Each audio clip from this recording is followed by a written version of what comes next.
On October 7th, Mac Miller rocked a sold-out crowd at the MSU Auditorium as part of a tour supporting his first full-length album, Blue Slide Park.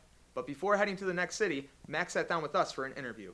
Here's our new entertainment host, Leah Benoit, with the report. Welcome to MSU U. My name's Leah Benoit, and I'm the new entertainment correspondent. One of the great things about going to Michigan State is that we have the opportunity to see lots of entertainment on campus. From comedians to movie premieres to concerts from people like this guy, MSU students have the opportunity to see it all without leaving campus. So Mac Miller is here with us, fresh off of his sold-out show at the MSU Auditorium. Thank you for being here with us. Oh, thank you for having me. I just got done with football practice. So, your first mixtape came out in 2007, and right now it's 2011, and you're only 19 years old. So, Facts. I think it's safe to say you were interested in music at a young age. Safe to say that. So, who were the artists who inspired you from the beginning? Who inspired you to get into hip-hop? Alright, but you know, it's a lot of different music. It's not all like that, you know? It's like, there's like the Beatles, Bob Marley, the Rolling Stones, White Stripes, the Strokes, all types of music. People like G-Love were really dope to me because they're kind of like, and like Sublime. Yeah. They like mixed hip-hop and like other music. I kind of hear Sublime in your music a little bit. Yeah. Thanks. So if you could model your career long-term after any artist, who would it be? Like, who's your ultimate goal? I want to be like him or her. I don't know. I mean, I don't want my career to like be like anybody else. I want to model this sounds like really corny, but it's true. I want to be like just me. Yeah. When it's all said and done, I don't want anyone to be like, he did it like this person, or he reminds me of this person. I just want them to be like, That was Mac Miller. exactly. Got it.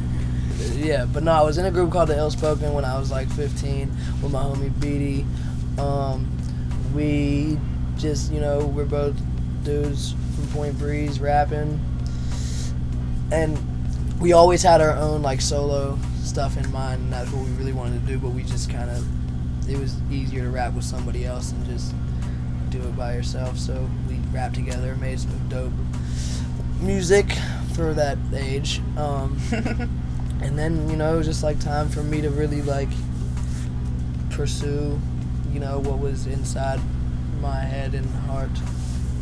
And you gotta do that on your own sometimes, and you just need to be on your own and figure out your purpose for the world, you know? Yeah. So at that time, were you going by Easy Mac, or when did you become Mac Miller? When did you decide that was the stage name you were going to stick with? Well, Easy Mac didn't last long. It was more of like a joke when I was younger, when I was like 15, but it like stuck because it was like, haha, little white kid named Easy Mac, ha, look at him rap. And you couldn't forget the kid named Easy Mac, but, you know, when I went to go really and work on my own music is when I changed my name to Mac Miller. Rightfully so. Thank God. So when that first mixtape came out in 2007, you're the same age as me, so that puts you at 15. So, am I right? Yes, 15 you or are. were you 14? That's 15. 15. So how did your classmates at the time in Pittsburgh react to you having a legitimate music project out that people were listening to? Well, I would love to sit here and claim that it was a legitimate music project that people were listening to. It was more like a project that no one listened to, and that wasn't legitimate, but... People know about it now. Yeah, people know about it now. But, I mean, back then, you know, people all took it like a joke, you know, they were like, oh, you really have a mixtape, oh, you think you're a rapper now? You know what I'm saying? And Yeah. I was like, yes, I do. And I sold it. I made a little bit of money, like a good $400. And I was like, this is That's solid when you're 15, though. I know. So about a little over a year ago, you were signed to the same label as Wiz Khalifa. Yeah. So how was gaining that platform was it a big change for you? How did things change after you got that? Well, it was dope because it wasn't a huge change, you know, like Okay. Rostrum Records is an independent label, and so nothing is done on a big scale. It was like really just helping to organize what we had going to like get it out to more people. just like another part of the team to, you know, and a huge part. You know, they're incredible. But it was definitely dope. You know, that was like my goal is when I finished high school, I wanted to like be able to have rapping be a job because I wasn't going to go to college. So I was like, I want, you know, something to show for this.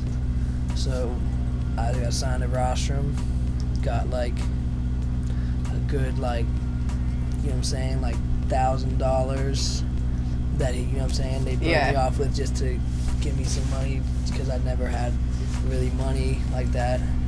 So I was like balling, bought a pair of figure skates. It's a good choice. Good It is. spend of money. It So is. were you in high school at the time, or were you done? Did no, you finish? Yeah. I was finishing high school, and I did graduate Okay. by the skin of my teeth. Is that what is it? Is that the I mean, it's close. is that the expression? Yeah, it's close. By the skin of my teeth. That doesn't even make sense. So your first full debut, full release, Blue Slide Park, comes out November 8th. Is that still the date? Yes, it is. It's still the date. It's not going anywhere. November Okay. 8th. So is it going to be similar? Can we expect it to be similar from your older stuff or different? Will it be a completely new direction? Yeah, the album. Don't expect anything, you know? I think that that's always, like, the worst thing you can do. You know what I'm saying? Like, if you expect something and it's not what you expected, then it's going to, like, make you not enjoy it as much. However, that doesn't mean it's not good. Doesn't mean it's not bad. It's just, you know, not what you expected. So I don't want people to, like, I don't want to talk about, like, oh yeah, like Mom's gonna sound like this, and or like this is what you can expect, and people are like, oh, word, and then they like pop it in, they're like, oh my god, like I didn't expect any of this, what the is this? Like they always do. Not my fans, just, you know, the people that say things like that, you know. Just don't expect anything. Just expect sounds to come from a speaker when you put the CD in, and those sounds will have a melody, and it will be a song, and there'll be a multiple songs. So you're doing something kind of cool with your album, sort of a campaign of sorts to get your fans to buy it at pre-sale. So correct me if I'm wrong, 25,000. I will correct you if you're wrong. 25,000, you're going to release the title track early. Yes. 50,000, you're going to donate $50,000 to Make-A-Wish Foundation. Yes. And if you get 100,000, you're going to release the whole album Right. early. Yes. So who came up with this? Why'd you decide to do this? Anyway, so we wanted to do something innovative. You know, we're independent. We wanted to do something different. We wanted to be able to, because we can do whatever we want. There's no major label. If I wanted to be like, hey, the album's gonna come out right now. Like if I called Benji up and I was like, yo, let's release the album right now, he would be like, are you sure? I'd be like, yeah, man. He'd be like, that's not smart. And I'd be like, I know, but I just feel it. And then we would do it. Which is why Rostrum is awesome, because I like have a lot of control over what happens in my career. But we just want to do something different.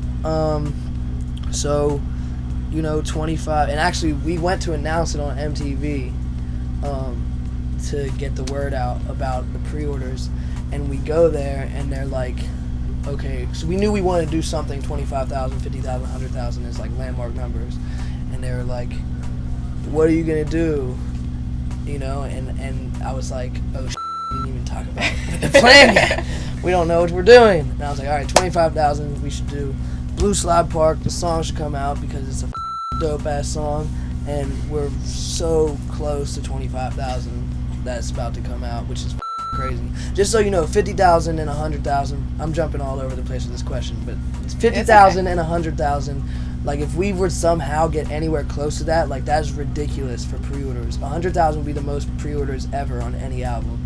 Like so, getting to there would be ridiculous. You know, I don't even know if I really It'd be expect a feat in music itself, let what? alone A for feat? let alone for someone with their, you know, their debut. Yeah, I know. It would Just be for It pre-sales. would be a feat.